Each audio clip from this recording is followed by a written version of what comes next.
Happy October from Chaparral. I'm Aisha, your co-editor, along with... Hi, Romy here. And this October, we are talking about guild haunts. Not being haunted by the guild, luckily. No. But we did want to talk about our fears or things that are, I think, major concerns for us as we go into October. Things we have anxieties about as working professionals, right? And so one of the things we really want to touch on, and I think the leadership of the guild, President Richard Kamai and others on the guild are talking about right now is rising healthcare costs along with our need for raises.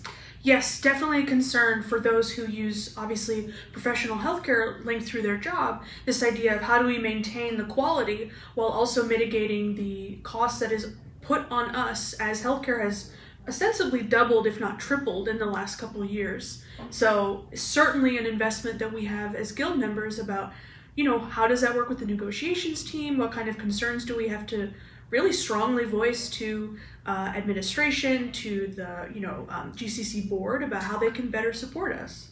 Yeah, and I think Romy touched on what is really important here is voicing those things, not only to the district, but specifically to your guild leadership. I know the negotiations team was already looking for members. I hope they got somebody out there. If they do another call, please consider being a part of that team because, again, those anecdotal stories, as we know in history, have power. And a lot of our needs and wants for healthcare costs and raises come from actual situations that people are living in. We have data, but the data is meaningless without the people, and that is you. So we need your stories. We need to hear from you in terms of what this looks like for you, given what we know about inflation and also living in California and Los Angeles. Yeah.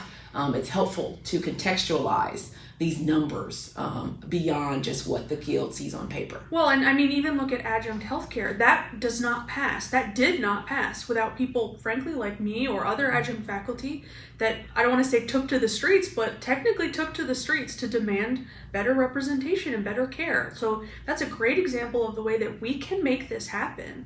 We just have to tell them what we need. So that's where you show up to support Rich and Caroline and all these wonderful people who, they're doing their best, right? But negotiations. And we see out in the world amongst our other union brethren that negotiations can be difficult. Yeah, for sure. I mean, the Writers Guild, it took 139 days, I believe, until they were able to get to a contract that was meaningful for them. But SAG is still under protest. They're still taking to the streets. They're still out in front of Walt Disney and Netflix because their negotiations fell apart. So, and included in that are people who work for the video game industry, who do voiceovers, actors who work on, Fallout and Baldur's Gate, right? Like they're part of that union and they are actively looking for better representation as well. So yeah, we see in real time industries that are still struggling to meet the needs of people just like us. So. And are still in those conversations. I know we have in the current day, and this is October, right? We just saw Kaiser reached a tentative agreement with their healthcare workers for $25 an hour plus some other benefits.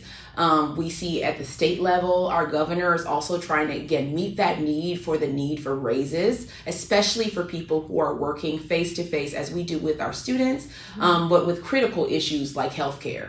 Additionally, we saw that strikers are still out among the automakers and even had presidential support, which I don't know if that's ever happened when I've been alive. And it's the first time a sitting president has ever visited an active protest site ever in U.S. history. Boom. So that again is demonstrative of the kind of thing. I mean, think about the Walgreens and CVS protests for their pharmacists. Think about the hospitality workers that are still on strike. I mean, every single industry is feeling this right now because we're collectively fed up. So yeah. And there's a lot of solidarity across these unions too. And I think we live in a town where it's real obvious when something's going on. Yeah. And so if you want to be a part of those things, I mean, I encourage you, but definitely also think about your own membership as being a key to that solidarity and to stand up for, honestly, the rights and the privileges of working here as someone who is a part of a union, but also someone who deserves to have their needs met to do the job. And that's really what we're about here at GCC. 100%.